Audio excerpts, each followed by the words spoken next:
Hey guys, welcome back to 3D Printed Photography. We're back in the Nerd Cave and we're making things today, and today we are going to talk about bokeh filters. Hey guys, today we're going to talk about bokeh filters, and I'll link this design in the description. I'm not going to link this one. This is supposed to be a heart. Didn't turn out very well, so this design, it still needs some work, so it's probably not share worthy.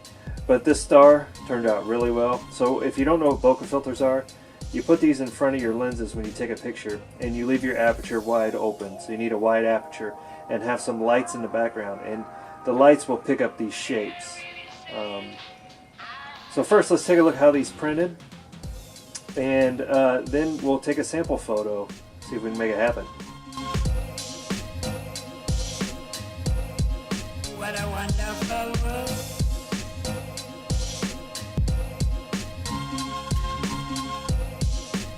Hey guys, I've got my camera and I've got my 50mm 1.8 lens.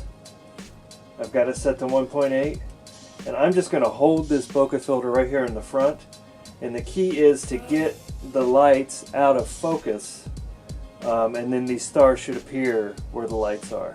So let me get a test subject and let's see what happens. Okay guys, I got a volunteer.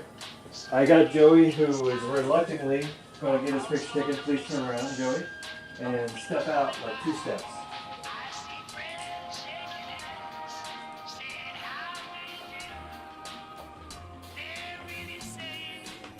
Okay, thank you.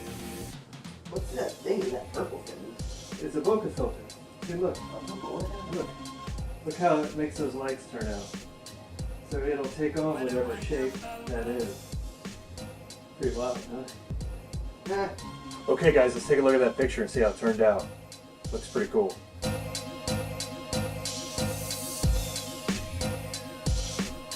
So there you have it, guys. That's how I use my 3D printer for some photography fun. Leave a comment, like and subscribe. Thank you for watching.